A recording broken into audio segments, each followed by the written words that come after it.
Quebrando a Lâmpada é um oferecimento. CREA Paraná. Quem fiscaliza, cuida.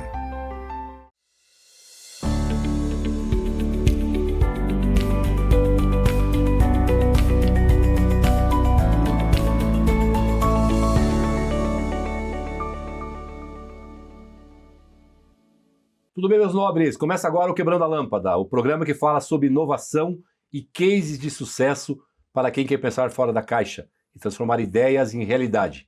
Este programa tem o apoio do CREA Paraná, Conselho Regional de Engenharia e Agronomia do Paraná, que fiscaliza e garante que obras, serviços e projetos sejam conduzidos por profissionais habilitados, com ética e responsabilidade. O CREA Paraná protege a sociedade, valoriza a engenharia, a agronomia e as áreas tecnológicas, além de apoiar o desenvolvimento profissional e a inovação que transforma o Paraná.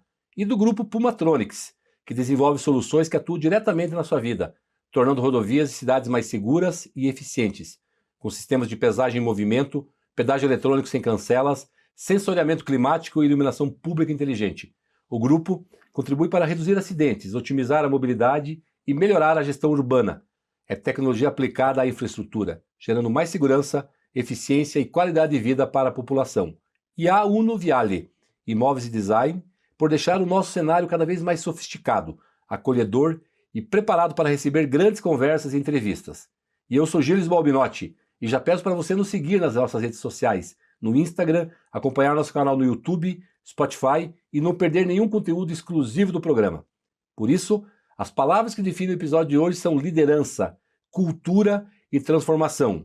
Estamos recebendo o Carlos Magni, amigo de longa data, executivo de recursos humanos, com mais de 3 décadas de experiência em gestão de pessoas, desenvolvimento de lideranças e transformação organizacional. Ao longo da sua carreira, atuou em grandes empresas nacionais e internacionais, liderando equipes multiculturais, projetos de expansão, fusões e aquisições e processos de mudança que impactaram negócios e pessoas. Sua trajetória é marcada pela formação de líderes, pelo desenvolvimento de culturas organizacionais fortes e pela capacidade de conectar estratégia, resultados e talentos. Seja muito bem-vindo, Carlos Magni, meu amigo de longa data. Tive o prazer de conhecer contigo, trabalhar contigo e te conhecer à época da montadora, da Renault, e é uma alegria ter você aqui. No programa Quebrando a Lâmpada, você que quebrou lâmpadas e transformou vidas, negócios, empresas para melhor. Seja bem-vindo ao programa. Muito obrigado. É um prazer enorme estar aqui no programa e particularmente por ser você o apresentador, né? Como você bem falou, um amigo de longa data, alguém com quem eu tive um prazer gigante de trabalhar e que a gente manteve contato, né, desde então, formando uma bela confraria, vamos dizer assim, de velhos amigos. É verdade, né? A gente tem se encontrado, acho que temos que acelerar isso, deixar mais frequente, porque a gente precisa viver o agora, né, Sim. Carlos? A gente vai falar muito disso hoje aqui, o viver agora, atenção aos detalhes, atenção às pessoas, sabe? Não perder esses vínculos. Então a gente vai falar muito de vínculo, de respeito, de gestão de pessoas efetivamente, gestão das emoções das pessoas. Mas a gente inicia nosso programa aqui, é uma quebrada de lâmpada que a gente implementa aqui no programa. Entender como é que era o Magni, né? O Carlos Magni, lá na infância, lá no ambiente familiar, no ambiente escolar, porque a gente parte do pressuposto, né, e de uma hipótese muito bem confirmada, que as crianças nascem cientistas, nascem inovadoras, nascem empreendedoras. Por que ao longo do tempo você perde isso? E a gente viu que essa infância, essa adolescência, com o seu ponto de virada, impacta na jornada das pessoas. Fala como é que foi essa época. A minha infância foi, vamos dizer assim, numa escola de bairro, né, onde eu tinha os meus amigos e colegas, uma escola bem tradicional, então acabava que o ensino te levava para um comportamento também muito mais conservador, muito mais tradicional, e era uma época que a gente não tinha acesso a tanta informação, né? A nossa vida, o nosso mundo era a TV, o cinema e a enciclopédia, ou seja, as coisas mudavam com muita lentidão, né? E demoravam muito tempo até chegar a gente, né? As informações relevantes do mundo, além de serem filtradas, demoravam muito para chegar para a gente. Um LP, que era o CD e depois o streaming da época, né? Então o LP demorava sei lá quantos meses para chegar no Brasil. Então a gente tinha uma vida muito mais, não vou dizer limitada, mas muito mais focada nas pequenas coisas. O que tem o seu valor, obviamente. Mas a gente tinha pouco acesso, portanto, à informação, que é sempre a chave do sucesso do ser humano em qualquer circunstância. Você ter informação limitada sempre pode te limitar, mesmo que você seja muito criativo, a fazer grandes coisas. E a minha vida se transformou, na verdade, já jovem adulto, quando eu casei e fui morar no exterior.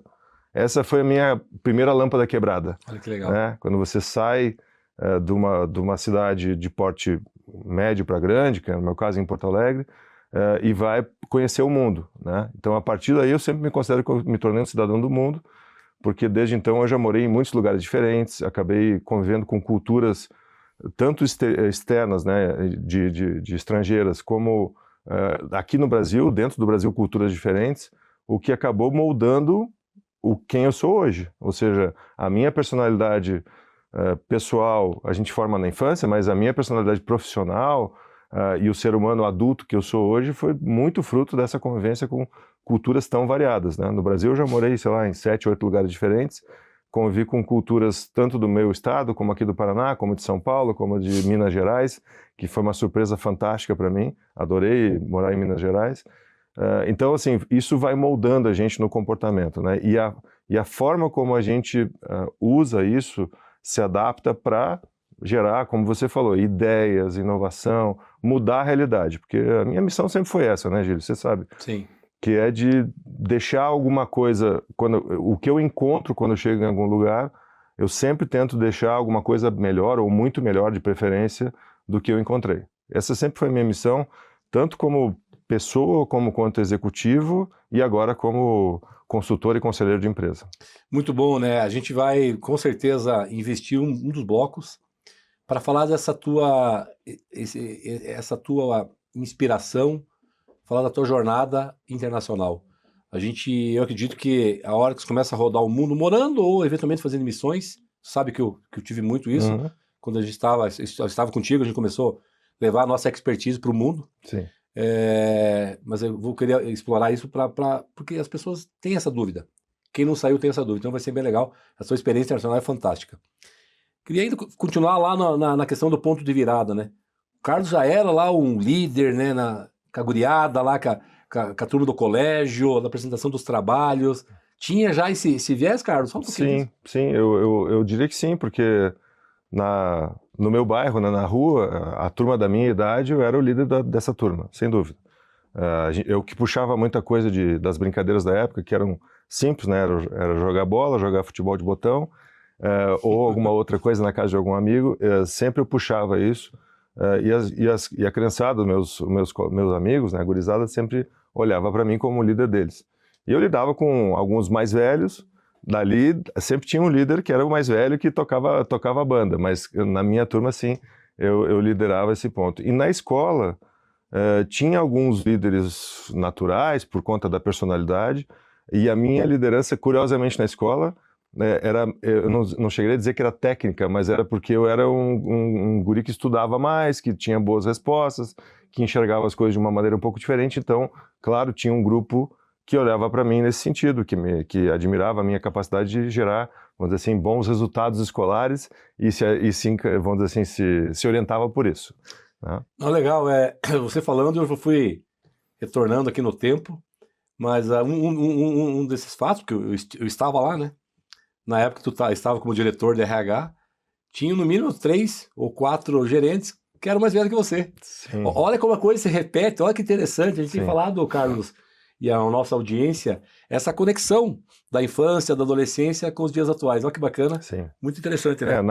Na prática, assim, quando eu tive a minha primeira promoção ao cargo executivo, né, diretor, que foi na Renault, todos os colegas, então meus colegas de gerência, todos eram mais velhos que eu, mais experientes, mais rodados do que eu. Então acabou que a empresa enxergou que eu tinha um potencial de crescimento, de desenvolvimento elevado e me deu essa oportunidade. Mas de fato todos eles eram mais velhos que eu. Depois eu fui promovendo alguns mais jovens e tal, isso mudou um pouco a relação, mas naquele momento, e eu tinha muito respeito, muita admiração por isso, né, de ter gente muito experiente que trabalhava comigo. Você lembra? Nós tínhamos colegas fantásticos como o João, como o JB e outros colegas, Marino, ou seja, gente muito qualificada, que sempre foi o meu desejo de ter um bom misto entre gente muito experiente, que é quem te sustenta pela capacidade de encontrar soluções, e gente jovem, né? Que bota aquela dinâmica da curiosidade intelectual e da vontade de fazer coisas, aí sim, diferentes. Então, esse mix é muito importante em qualquer circunstância, tá? E, obviamente, que, você lembra bem, a ideia sempre é ter um bom equilíbrio também de gêneros, para a gente ter essa diversidade, que a gente está falando aqui de gerações, mas também a diversidade em todos os sentidos, de ideias e de gênero, para que a gente tivesse um equilíbrio bacana, ainda mais numa área de humanos, né? A gente precisava garantir que isso acontecesse. A gente vai retomar no segundo bloco, tem várias outras lições aprendidas por ti que tu vai nos ensinar. Pode deixar. Não saia daí, porque a nossa conversa está só começando aqui com o Carlos Magni e tem muito mais no segundo bloco. O Quebrando a Lâmpada volta já. Cada vez que você volta do trabalho, que você se alimenta, cada vez que você viaja sozinho ou com a família, pega um ônibus, carro ou avião, sobe ou desce de elevador, cada vez que você pensa em qualidade ou na segurança de tudo aquilo que é produzido na cidade, no campo, nas indústrias ou em tudo ao seu redor, em cada um desses momentos, existe o trabalho de milhares de engenheiros, geocientistas e agrônomos que, em conjunto com o CREA Paraná, são responsáveis por produtos ou serviços cada vez mais presentes no seu dia a dia. Há 91 anos é assim. CREA Paraná. Quem fiscaliza, cuida.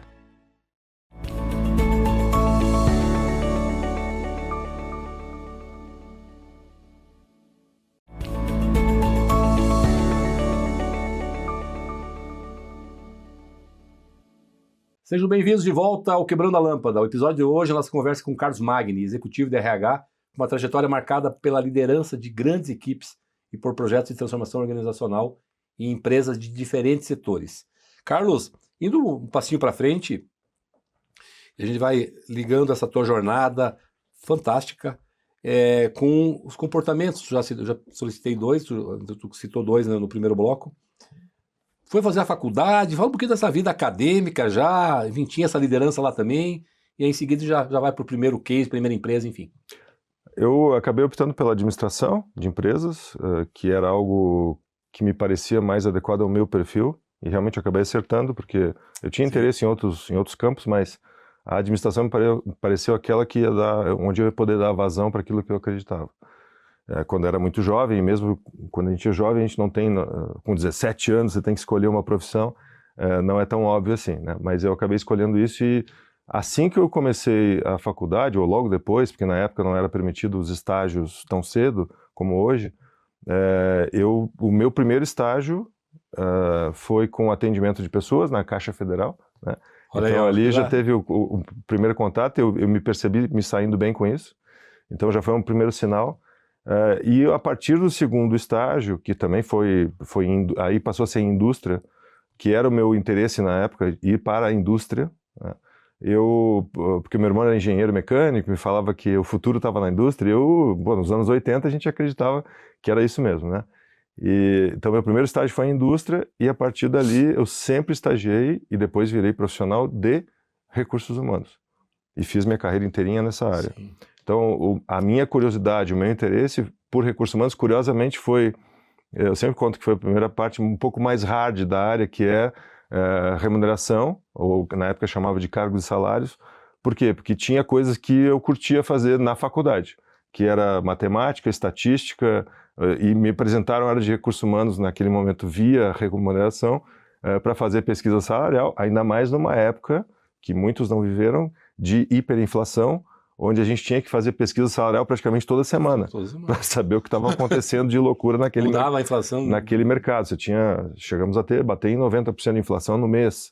Quer dizer, era uma doideira geral. Então, toda hora você estava no telefone fazendo pesquisa salarial, e eu gostava daquilo, porque a minha curiosidade me levava aquilo era uma oportunidade e já era um outro sinal também, uma oportunidade para eu conhecer outras realidades. Quer dizer, eu estava numa empresa, mas eu acabava conhecendo outras empresas por conta dessas pesquisas, né? Porque algumas eram por telefone, para agilizar, mas principalmente eu ia pessoalmente Em lá. loco, ó, ótimo. Então, acabava que você criava um contato, obviamente ampliava a sua rede, acabava sendo conhecido, o que é importante. Você ter visibilidade, né, isso é importante. E isso, qualquer líder tem que propiciar isso para o colaborador, para dar visibilidade para essa pessoa, para ela poder crescer, né? Senão, como é que ele vai crescer? Então, isso era importante, isso ajudava a eu evoluir naquilo que eu acreditava mais, que era, vamos dizer assim, dar vazão para a minha curiosidade intelectual. Né? E que foi assim que eu sempre aprendi, eu sempre fui muito de conversar com qualquer um, eu chegava numa empresa, se tinha essa abertura, conversava com o presidente da empresa, se fosse possível, né, com diretores e tal, e trocava ideias, não era só de fazer perguntas, né, trocava ideias. E acho que isso foi muito, eu vou refrasear, tenho certeza que isso foi muito importante para que enxergassem em mim potencial de crescimento em tudo que é lugar que eu passei. Bacana, aqui, sobre, vai falando, a gente vai... É muito legal isso, eu tenho dito para todos que vêm aqui, eu sou privilegiado, sabe? Porque vai para 110, 112 programas. Eu sou o primeiro a ter uma aula quando eu estou conversando com as pessoas. Sim. E vai voltando no tempo, né? E aí você falou dessa questão, né, do cuidado, eu até perdi o fio da meada aqui do que ia falar, mas tu já deu uma mensagem que vem lá de trás, que não tinha WhatsApp, não tinha o celular, rede de contatos. Rede. Tu sair, tu conseguir pesquisar, ir nas empresas e ter já esse primeiro contato, né?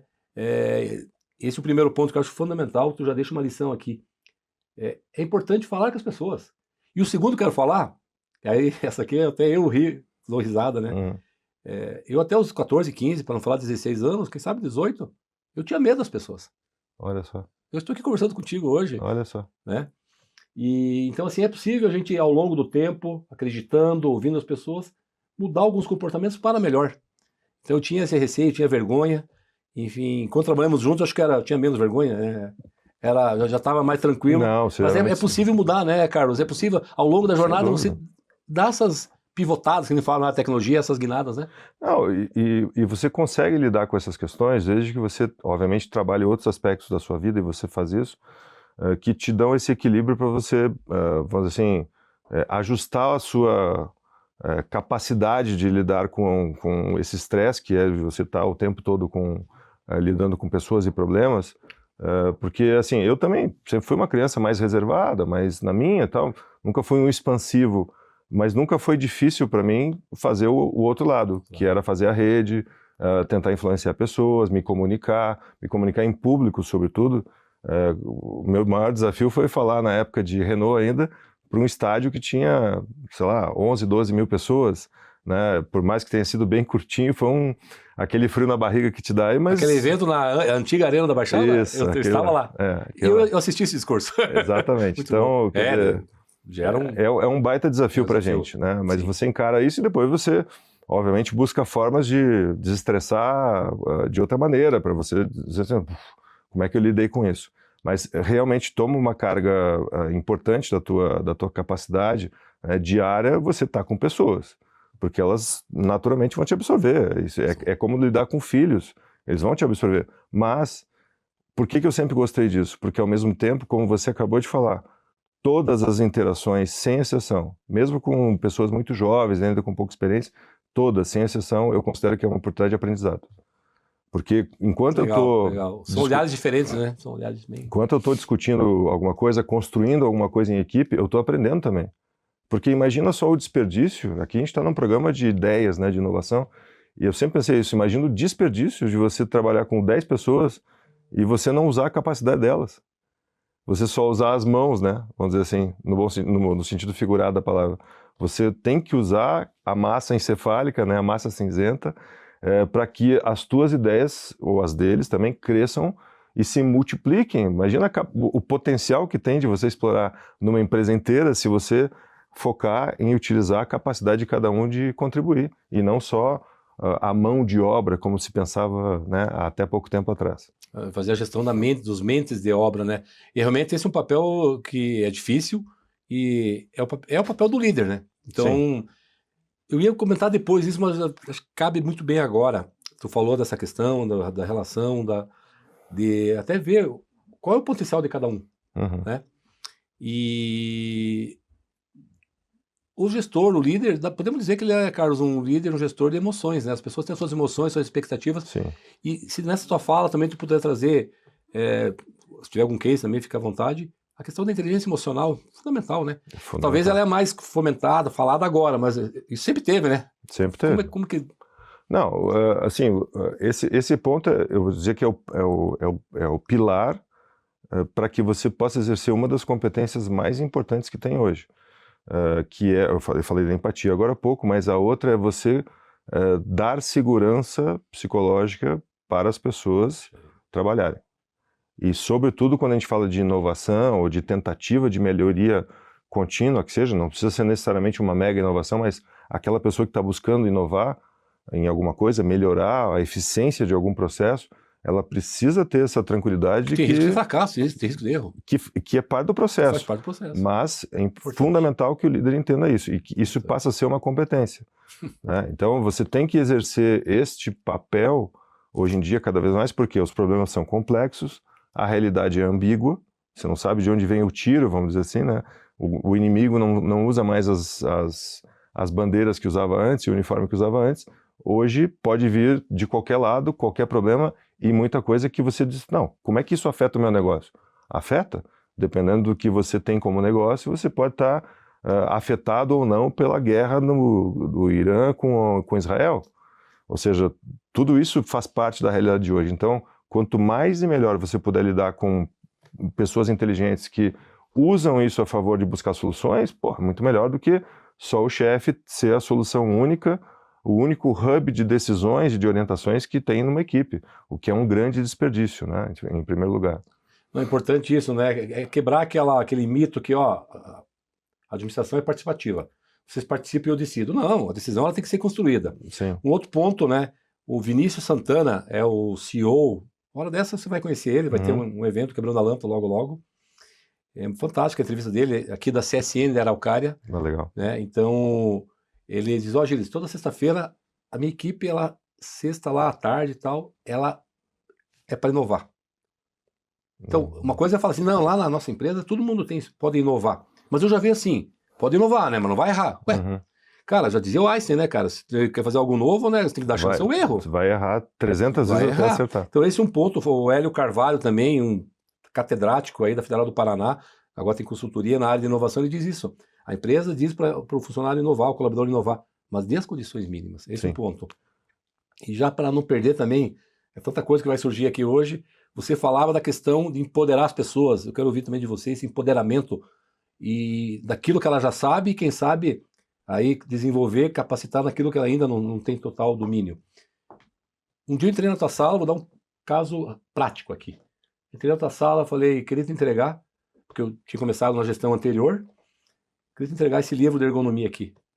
Você olhou, pô, Gilles, que legal, tal, não sei o que, bacana, você deve ter o livro ainda hoje, né? Tenho. E só para resumir a história, já está acabando mais um bloco. No outro dia, tu mandou um e-mail para a França, a partir no mês seguinte, me transformei a partir do teu empoderamento, mas naquilo que eu fiz, no mestrado. Sim. Eu era o responsável da ergonomia na América. Sim. Então, estou dando um exemplo claro, eu estou colocando um depoimento para dizer que aconteceu mesmo aquilo que tu acabou de falar. É importante isso, né? Empoderar as pessoas. Vamos iniciar um pouquinho, finalizar esse bloco, iniciando sobre isso, Carlos, Sim. E aí em seguida a gente retoma no outro bloco também. Não, perfeito. Isso eu acredito como fundamento de você ter uma equipe produtiva. Eu vou te dar um outro exemplo de uma pessoa que você conheceu bem, que esteja bem lá onde estiver, que a gente perdeu ele faz pouco tempo, o João Alceu. Uma vez a gente estava indo para um caminho, vamos dizer assim, de uma decisão errada, que tinha sido já tomada pelo presidente da empresa, e que a gente ficou na dúvida se questionava ou não, entendeu que podia ser um caminho. Ele tomou a liberdade de sentar na minha frente e dizer, Carlos, acho que a gente está cometendo um erro, por isso. Falei, cara, fantástico, pode deixar que eu vou falar com o presidente e a gente vai resolver isso. Então, assim, se você não está num ambiente de confiança, em que a pessoa se sente segura para fazer isso, ele jamais faria isso. Ele dizia, tá bom, os chefes decidiram, vou fazer o que tem que ser feito. Laissez tomber. Laissez tomber, laissez aller. Então, esse é um outro exemplo também nesse sentido, mas é algo que é fundamento, tá? De liderança, você ter confiança nas pessoas. Mas é importante a gente explorar no outro bloco, se você me permitir, que você não pode ter autonomia sem organização.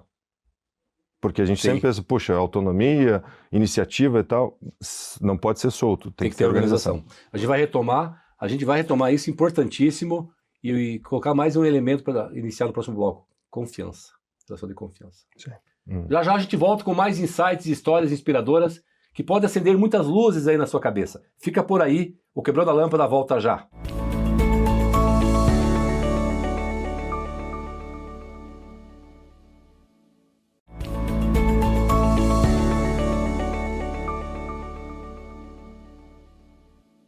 Voltamos ao Quebrando a Lâmpada. Hoje estamos recebendo o Carlos Magni nessa conversa inspiradora sobre uma temática super relevante e que aqui, comentários meus, muitas vezes não é dada a devida importância por muitas empresas, por muitos business, né? Gerenciar pessoas, tem que cuidar das pessoas para as pessoas cuidar do trabalho, né? A gente falava no quadro anterior essa questão do empoderamento, mas antes disso, Carlos, se puder trazer, tu tocou nisso, é muito importante. No final, se resume a relações de confiança. Esse aliás, é um tema defendido pelo Lencioni, né, que é um grande mestre aí de cultura organizacional e desenvolvimento de equipes de alta performance. Ele fala justamente isso, que o ponto fundamental, a pedra fundamental de qualquer equipe de alto desempenho é a confiança. E a confiança não é só em que você tem, eu tenho um colega que é honesto, tal. Isso é um pressuposto. Tudo bem. Mas a confiança é de que você vai estar num ambiente no qual você pode ter situações em que você não foi bem, errou e tal, e aquilo não vai ser usado por alguém do seu entorno, da sua equipe, contra você. Como uma forma de explorar uma fragilidade, vamos dizer assim. Então, a partir daí, você está num ambiente que é de time. Lembra a diferença entre grupo e time? Você vai estar num time. O time pressupõe que você sabe onde é que o teu colega vai estar para passar a bola, já que a gente está na época de Copa do Mundo. Você sabe onde é que ele vai estar para passar a bola. Você antecipa alguns movimentos. Ou seja, tem o entrosamento e a confiança de que quando você passar a bola, o companheiro vai estar lá para pegar. Verdade. Ou quando você errar, ele vai tentar te cobrir, que é muito comum no voleibol, que é um outro esporte que a gente gosta. Certo. Você sabe que quando às vezes um dos jogadores não está tão bem, o time rapidamente percebe isso e cobre um pouco a posição, abre mão um pouco da sua própria posição para cobrir um pouco aquele colega que naquele momento deu uma desconcentrada e está falhando em algum fundamento, né? Então, esse é o ponto de partida, confiança na equipe. E aí, de novo, papel principal do líder e de encontrar também dentro da equipe outras pessoas que ajudem a promover esse ambiente. Porque é muito fácil você dispersar. Ainda mais hoje em dia, com tanta coisa que chega para a cabeça de todo mundo, sem contar as questões de ambição individual, etc. Mas é muito fácil você se dispersar. Então, essas pessoas, além do próprio líder geral da equipe, do próprio gestor, são fundamentais para você manter equilíbrio, para você estar num ambiente justamente desses, em que você pode se fragilizar, no bom sentido da palavra, e ter certeza absoluta de que aquilo não vai ser usado contra você. Cada fala tua, cada explicação muito legal, assim, baseado na tua jornada, dispara alguns insights. Um que tu falou lá no primeiro bloco, acabei não comentando, tu falou na época lá, né, em Porto Alegre e tal, enfim. Claro, as pessoas conversavam mais na época que não tinha isso aqui. Sim. E aí tu trouxe agora esse assunto de dispersar, se deixar as pessoas, e aí a gente vai falar, podemos falar já a partir de agora, e a geração milenial, geração Z, é diferente da X, que está nas diretivas hoje, né? Enfim, como tratar isso, né, em relação à questão hoje da geração tecnológica, vamos dizer assim, que desde que nasceu com tablet na frente, mas que a expectativa da empresa, então como lidar isso? E outro ponto também que está correlacionado, Carlos, sim, tem que ir lá dar uma formação, passar o conhecimento explícito, a palestra, a capacitação, mas como transformar isso na prática? Quer dizer, pelo exemplo, né? Porque não forma o líder em sala de aula, né, Carlos? Não, você, o exemplo... Contribui, né, mas não, digamos, não. O exemplo você vai observar grandes líderes. Eu tive alguns na minha vida também, isso sempre foi inspirador. Um dos que mais me inspirou foi o Jérôme Stoll, que foi nosso presidente na Renault. Fantástico. Que era uma pessoa que sabia escutar, sabia orientar, sabia exigir, ou seja, sempre que a gente cumpria uma meta, e a gente cumpriu muita coisa naquele momento de transformação da empresa, a gente chegava, ele dizia, ok, muito bom, vamos em frente, mas, e o mas sempre vinha acompanhado de uma subida na barra, o que é o papel do líder. Perfeito. Então, reconhecia, mas tem mais um desafio aqui.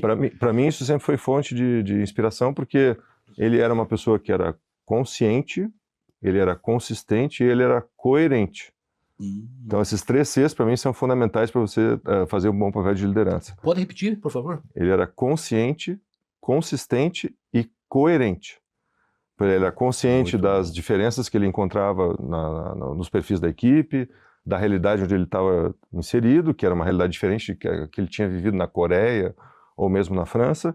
Ele era consistente porque ele era um cara competente no que ele fazia e sabia construir cenários de trabalho, de desafios que tinham fundamentos, ou seja, que não era uma coisa meio vazia, só de intenção. E ele era coerente, porque uma das coisas que mais perturba a gente no dia a dia é quando você tem um dia uma decisão para a esquerda, outro dia para a direita. Não tem nenhum problema de você mudar de direção para se adaptar, mas se todos os dias isso acontece, ou com muita frequência, você desestabiliza a equipe. A equipe já não sabe mais para que lado tem que caminhar. Então, a confiança diminui a zero. A autoconfiança diminui brutalmente. E aí o que acontece? Você exacerba comportamentos mais individualistas, porque o cara, nesse ambiente de caos, eu vou me salvar. Vou me proteger, autoproteção. Esqueça a equipe, você é o goleador do time, mas o time pode ser rebaixado. Então, esse é um aspecto que é fundamental. Esses 3 Cs, para mim, são características que qualquer líder, e sobretudo os grandes líderes, têm que exercer, né, para você poder ter equipes de desempenho. Tu trouxe até agora, né, e vou propor a gente agora, a partir já de agora e avançar no último bloco, todo esse repertório que tu trouxe, né, como que o Carlos funciona, como que ele desenvolveu esses vários comportamentos inovadores, empreendedores, de empoderamento das pessoas, nos cases, nas empresas, traz alguns exemplos, né? Tem vários aqui, fica à vontade para trazer algum deles, na tua posição de líder, o teu olhar, né, para as equipes. Acho que é muito bacana quando traz essa jornada que aconteceu de verdade, né, Carlos? Assim, dos cases que eu vivenciei, para mim, obviamente, um dos mais marcantes foi o da própria Renault, porque a gente viveu períodos muito longos de ter que, como a gente diz, se defender um pouco no canto do ringue, né? Ou seja, com o mercado depressivo, né, muito pequeno, muito difícil. Com nenhum produto novo sendo lançado. E a gente sabe que a dinâmica do mercado automotivo é ter novidades a todo momento, e a gente estava sem nenhuma novidade por um bom tempo. Foram 5 anos sem um produto novo com o mercado em baixa, com risco alto de juros, ligado a juros, etc. e tal. A parte política, né, vamos dizer assim. Então estava perturbando o ambiente. E a gente conseguiu fazer, mesmo nesse ambiente, uma virada de chave, porque, em primeiro lugar, apareceu esse líder que trouxe esse comportamento e desafiou a empresa a fazer uma transformação e confiou.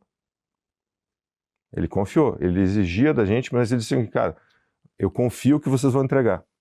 E a gente envolveu muitas pessoas nesse processo, que foi o Renault Contrato 2009, que foi uma mudança de chave, obviamente, fantástica. Se você lembrar, nós atingimos o resultado esperado muito antes do prazo imaginado. Foram vários indicadores de qualidade, enfim. Exato, você tinha 3 ou 4 indicadores-chave que, de alguma forma, materializavam o sucesso daquela virada, e a gente atingiu isso mais de 1 ano antes do prazo esperado.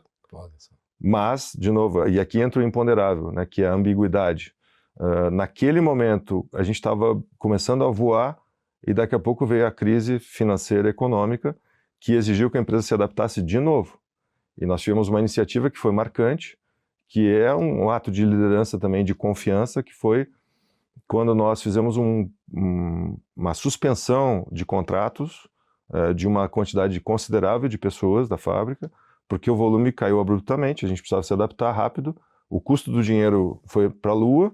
Então, bom, como é que você faz? Você tem que se adaptar, você está numa incerteza. E ao invés de tomar uma decisão que seria o caso de muitas empresas, que era de demitir pessoas, porque o mercado agora vai afundar. Nós conversamos com vários líderes da empresa e, obviamente, levamos isso para a presidência. É o seguinte, olha, a gente acredita que vai ter uma retomada, por isso. Os fatores eram principalmente das ações do governo naquele momento, de incentivo. Mas a gente olhou aquilo e disse, cara, tem toda a chance de ter uma retomada. Vamos acreditar, não vamos demitir essas pessoas, porque a gente vai precisar delas quando a gente voltar a ter atividade.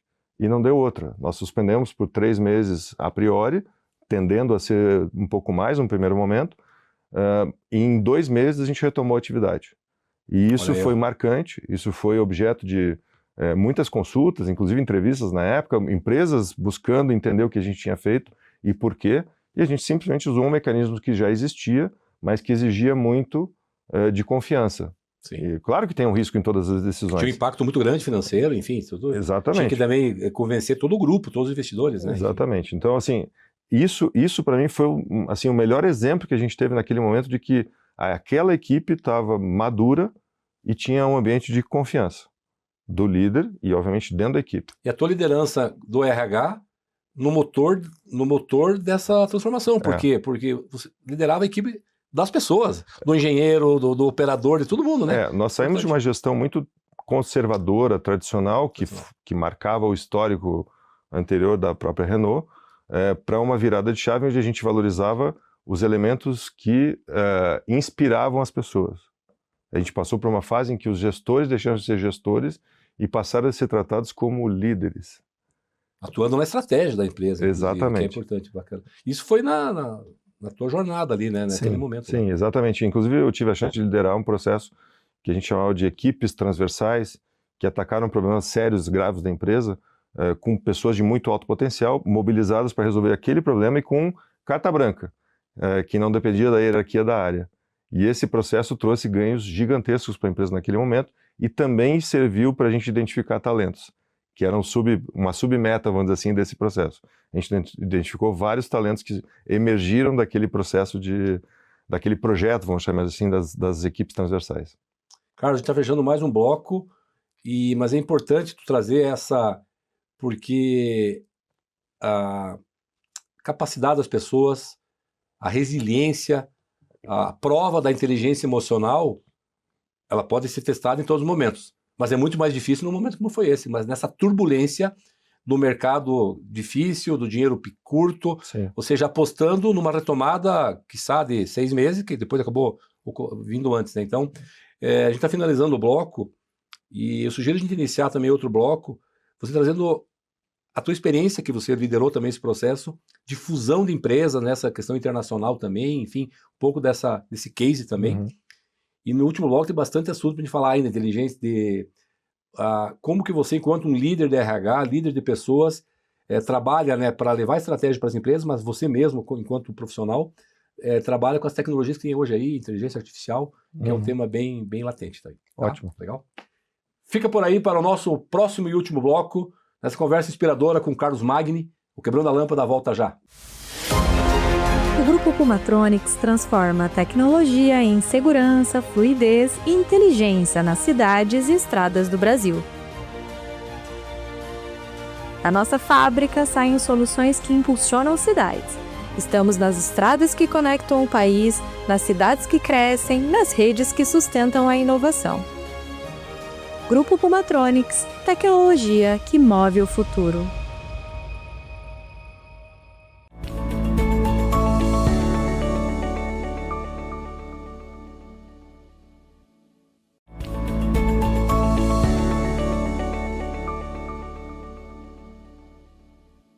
Estamos de volta ao último bloco do Quebrando a Lâmpada. Agora vamos falar sobre futuro, mas antes disso, alguns desafios que foram liderados aí pelo Carlos Magni, junto a alguns conglomerados muito importantes. Teve a questão, Carlos, da fusão, né, que foi algo, primeira vez no mundo, né? Uma empresa francesa com uma empresa de cultura nipônica, né, japonesa. Que, fala um pouquinho como foi isso, tu participou diretamente desse processo. Verdade. Se eu não me engano, a primeira fábrica, né, se me engano, foi no Brasil, inclusive, na primeira... Exato, a primeira fábrica da Renault produzindo veículos da Nissan, dentro daquele contexto daquela aliança global que foi feita entre Renault e Nissan, foi no Brasil. E eu tive o privilégio de ser o gerente de RH daquela fase de projeto até o início de produção do que nós chamávamos de Curitiba Veículos Utilitários na época, né, CVU. Então, aquilo foi uma experiência fantástica. E vou te dizer mais, eu quis estar lá. Eu lutei para estar naquela posição, porque, de novo, eu falava no primeiro bloco de curiosidade intelectual, eu queria muito conhecer a cultura da Nissan. E essa era a primeira grande oportunidade que eu poderia ter para conhecer esses personagens, essa cultura. E, de fato, foi muito interessante. Quando a gente dá um passinho atrás, a aliança ela teve como propósito, se você lembrar, ela teve como propósito de aumentar a cobertura geográfica, vamos dizer assim, das duas empresas. A Nissan estava muito mais nos Estados Unidos, um pouquinho mais na América do Sul e na Ásia, e a Renault tinha um papel muito relevante na Europa e alguma coisa já na América do Sul e no norte da África. Então, com essa aliança, em primeiro lugar, você tinha uma presença global muito mais intensa. A segunda era você ganhar em escala, né? Porque a ideia era ter plataformas o mais comum possível de projetos, com peças semelhantes para que você pudesse negociar muito mais, ter muito mais poder de barganha com seus fornecedores, etc., né? Mas também tinha um terceiro objetivo, que esse era o menos revelado, que era que você tinha, de um lado, uma empresa que era muito forte em gestão, em controladoria, em custos, que era a Renault, ou seja, cultura de empresa, e uma outra que tinha uma cultura muito mais avançada naquele momento, com o seu sistema de produção próprio, com a gestão do sistema de produção, que era o Nissan Management System. O NPW. Exatamente. E uma empresa muito forte em qualidade e inovação em produtos. Então, assim, você tinha uma junção de elementos que eram fantásticos, mas o cuidado foi, porque já tinha tido uma experiência fracassada até então com a Volvo, né? Pouco antes de eu entrar na empresa, lá em 96, a Renault e a Volvo fizeram uma fusão. Só que não deu certo, porque eles tentaram fundir duas culturas muito diferentes. A inteligência, no caso da Renault e Nissan, foi não fundir, e sim preservar. E pegar o que era de melhor. Eles são aprendidas da outra. Exatamente. Então você tem que sempre, o recado não é necessariamente essa sempre a melhor resposta, você tem que entender qual é a melhor resposta estratégica nesse sentido diante daquele projeto. Porque pode ter projetos que faz sentido você, de fato, fundir, incorporar completamente e eventualmente até matar uma marca para que a marca que tem melhor preponderância, que tem melhor resposta no público, siga sobrevivendo. A gente viu o caso aqui da Electrolux, né? Ou seja, que era uma outra marca local, Prosdóximo, que aos poucos foi desaparecendo e ficou o produto da Electrolux. Mas vai ser ruim porque as pessoas conhecem a Prosdóximo. Eles fizeram isso de uma maneira muito inteligente, progressiva, se você lembrar, e hoje ninguém questiona por que deixou de ser Prosdóximo, porque entenderam a vantagem que era. Então com fábrica nova aí em São José dos Pinhais. Exatamente. Então a gente pode dizer, é um sucesso. Histórico aqui na nossa região. Então, esses casos são interessantes. Eu posso citar um caso mais recente, que eu vivi intensamente, que foi quando a Tupi, onde eu fui diretor até pouco tempo atrás, adquiriu primeiro um concorrente, que era a Texid, que é do grupo Fiat, ou Stellantis, se quiser. Então, a Texid vinha de longa história dentro de uma montadora. Então, esse era o primeiro ponto de cuidado que a gente tinha que tomar, porque a cultura deles era, mesmo sendo um fornecedor da montadora, eles eram parte de uma montadora. Então, a cultura deles era, nós somos parte de um conglomerado maior, a gente fala de carro aqui, não fala só de bloco e cabeçote, ou seja, a gente fala de carro. Os blocos da Texid chegaram a abastecer Ferrari num dado momento lá atrás. Então, imagina o orgulho dessas pessoas nesse sentido. Então, isso era um assunto que era corrente lá dentro, com algumas práticas também de remuneração, benefícios, recompensa de maneira geral, muito vinculadas ao que a montadora fazia. Então você chega com uma empresa que é regional, foi por muito tempo regional, que era a Tupi, e você está num processo de expansão em que você precisa chegar com a sua cultura de processo produtivo sem desrespeitar a história e a cultura mineira, que é muito específica, muito diferente da cultura de Santa Catarina, de Joinville em especial. Então esses foram os cuidados que a gente foi tomando aos poucos para não atropelar, vamos dizer assim, os fatos, né? Então, ali houve uma mudança de marca, a Texid deixou de existir enquanto os produtos que a gente produzia, eles ficaram com a parte de alumínio. Então, existe ainda a Texid de alumínio, e naquele momento a Texid parou de existir. A gente foi desfazendo a marca pouco a pouco e passou a ser Tupi, Minas Gerais. Então, cada estratégia tem a sua abordagem, né? Sim, tem todo um planejamento, né? A gente fala muito de planejamento, mas o planejamento da fusão, entender o contexto, entender o cenário, bacana isso. Só um parênteses antes de a gente seguir no outro ponto, mas tu traz lições bem interessantes aí, e é uma coisa muito comum, e creio que vai ainda aumentar, né? Essas fusões entre as empresas, as montadoras e os diversos ramos também. Eu estive em Chennai, tinha a linha lá que fazia, que é a fábrica da Nissan, não lembro que ano que era, 2011, fui para lá, e a linha da Nissan, inclusive saía lá, Duster e tal, tudo com o badge, né, com a Nissan. E do lado, a linha que saía com o badge Renault. Sim. Até tinha algumas que saía com a direção lá do direito, né, porque... Ah, sim, porque o mercado indiano... o mercado indiano, enfim, outros mercados lá também, né. Então foi muito interessante, sim. E por um tempo eu convivi com isso, então eu vi que por algum tempo funcionou. Tem os estresses no início, né, que são culturas diferentes, mas é bacana, gera um aprendizado muito grande quando a gente está olhando, né, as pessoas, né, isso é muito legal. Esse é sempre o primeiro ponto, né, Gilles? Você tentar identificar quais são as diferenças culturais que você tem entre uma empresa e outra. Não para você impor uma cultura a outra, justamente para você tomar esse cuidado e estabelecer o ritmo e vamos dizer assim, os blocos onde você vai intervir mais, né, onde você vai entrar mais. Então, essa análise de diferenças de cultura é indispensável. A gente fez isso quando adquiriu a Texid. Não, bacana, essa transformação cultural, essa cultura organizacional é um tema que você, como líder, né, das áreas de gestão de pessoas, né, lida muito, porque é o fio condutor, né? A cultura, a gente pode definir de algumas formas bem simples, né? A cultura é aquilo que as pessoas fazem quando o chefe não está presente. Essa é uma das definições mais populares que a gente tem. A outra é o jeito que a gente faz as coisas aqui, em qualquer ambiente. Essa é fantástica. E nunca foi tão atual esse tema como hoje em dia. Justamente porque o mundo passou a ser menor.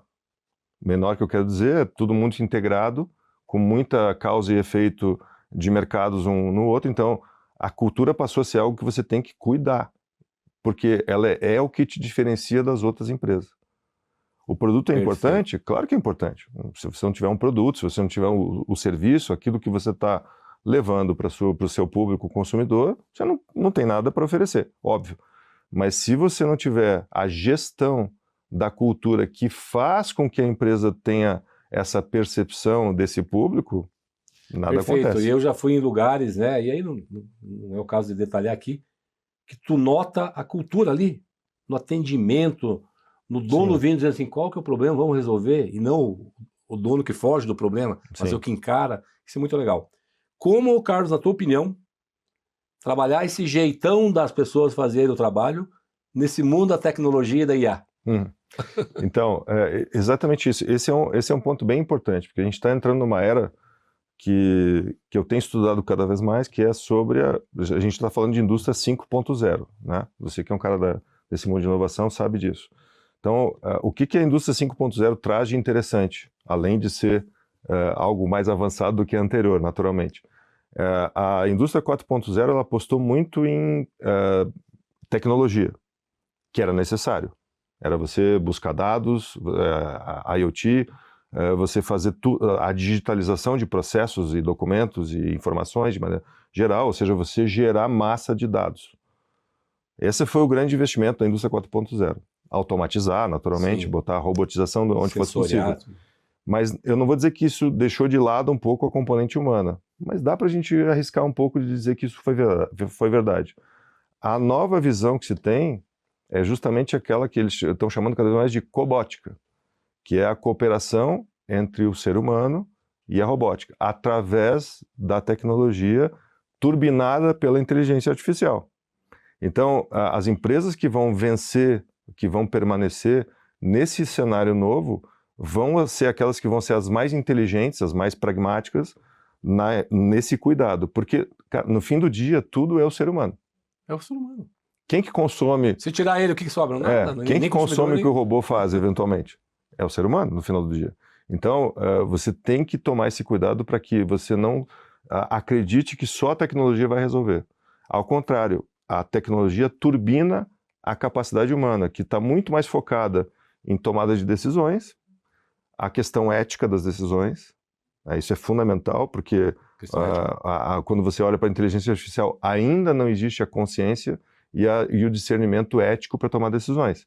Ele tem orientações inteligentes, obviamente, mas a questão ética das decisões é muito própria do ser humano, né? E, obviamente, a empatia, que a gente já mencionou aqui. Então, isso são componentes que só o ser humano pode trazer. Então, qual é a coisa mais inteligente? É turbinar a capacidade nossa, a capacidade do ser humano de fazer as coisas acontecerem, e não só acreditar que a máquina vai fazer. Perfeito. A gente está acabando, vamos ter que marcar outras bate-papo, outras entrevistas, tá? Conto com isso. Mas eu ia falar de empreendedorismo. Ao longo da tua fala, tu já foi trazendo características empreendedoras, Sim. Então tá contemplado. Bem rapidamente, para turbinar, como que tu vê aí, by Musk, os humanoides? Pra depois aí ter a mensagem final tua. Eu acho que eles, em primeiro lugar, são inevitáveis, né? E eles vão ganhar muita potência à medida que, obviamente, que a escala aumentar e o custo reduzir. Então, eu não tenho dúvida de que isso vai ganhar muita potência e vai simplificar muita coisa da nossa vida. Mas o cuidado que cada um tem que tomar, como sempre foi quando você tinha essas rupturas tecnológicas muito importantes, é que o ser humano se adapte às profissões, aos trabalhos que vão fazer diferença da atuação humana a partir daí, né? Ou seja, funções de liderança, funções de cuidado pessoal, tudo que tem a ver com o cuidado com o ser humano, que eu acredito que os humanoides não vão chegar a esse ponto, ou não tão cedo, né? Então você tem que, obviamente, olhar para essas profissões cada vez mais. Tarefa é para eles, né? A questão que agrega valor lá no quadro, que o Gardner fala muito, é com o humano. Exatamente. Eu convidei o Gil Jardelli, quem mais estuda sobre humanoide. Gil Jardelli, estou esperando, né? Te mandei já as agendas. O Gil Jardelli trabalha, tu deve conhecer ele, sobre os humanoides, né? Ele está sempre, um cara ligado, um cara mundial. Fantástico. Eles estão esperando, né, o ok dele, ele já aceitou, só falta a agenda. Muito bom. Carlos, tua mensagem final para as pessoas trabalharem, produzirem e serem felizes. Em primeiro lugar, do ambiente da empresa. Você tem que ter uma governança, ou seja, uma organização eficiente, clara, estruturada, para que as pessoas não vivam no caos. Em segundo lugar, você tem que ter um ambiente que fomente a autonomia e a inovação. E para isso, seja no ambiente de diretoria ou seja no ambiente de conselho, isso tem que estar muito bem azeitado para que você consiga passar como líder a segurança psicológica para as pessoas darem o melhor delas para a sua empresa. E em terceiro lugar, qualquer empresa hoje precisa ter um RH que pense mais estrategicamente. Perfeito. Isso é fundamental. Então, isso do lado das empresas. E do lado das pessoas é o seguinte: o mundo de informação disponível está aí para a gente. Use essas ferramentas, mas, sobretudo, aprenda a usar a IA, a inteligência artificial, não só como um chat para trocar ideias, o que é um bom começo, mas você tem que aprender a usar a IA de maneira muito mais avançada, porque a diferença não é a IA, é a forma e a pessoa que vai usar melhor aquela IA que vai fazer a diferença. A IA sendo comandado pela IH, a inteligência humana sempre. Isso mesmo. Carlos, muito obrigado pela tua presença aqui. É isso, eu que agradeço. Bem rapidamente, como as pessoas seguem o Carlos, a tua empresa, o LinkedIn, o Insta? cmpeople.com.br e também cmpeople está no Instagram. Então o contato pode ficar muito facilitado por lá. Obrigado novamente. Sigam essa personalidade, esse líder da área de gestão de pessoas, meu amigo Carlos Magni, porque é importante a gente cada vez mais buscar esses atributos, a gente se autoformar e a gente buscar sempre a felicidade. Esse é o mais importante. Muito Sempre. Obrigado. Joia. Obrigadão. Bom demais. E assim encerramos mais um episódio Quebrando a Lâmpada. Agradecemos ao nosso convidado, Carlos Magni, e a você que nos acompanhou até aqui. Esse programa tem o apoio do CREA Paraná, Conselho Regional de Engenharia e Agronomia do Paraná, e o Grupo Pumatronics, que desenvolve soluções que atuam diretamente na sua vida, tornando rodovias e cidades mais seguras e eficientes. Agradecemos também a Unuviale Imóveis e Design por deixar o nosso cenário cada vez mais sofisticado. Obrigado, Lima. Show de bola o cenário, hein?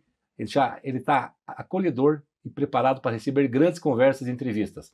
Não deixe de nos seguir nas redes sociais, acompanhar e se inscrever no nosso canal do YouTube e Spotify. Até o próximo episódio. continue pensando fora da caixa, quebrando lâmpadas, inovando, resolvendo problemas. Que, com certeza, a satisfação pessoal, a vontade de continuar e a tua alegria, a tua felicidade, sua e do teu entorno estarão lá, com certeza. Até o próximo episódio. Tchau!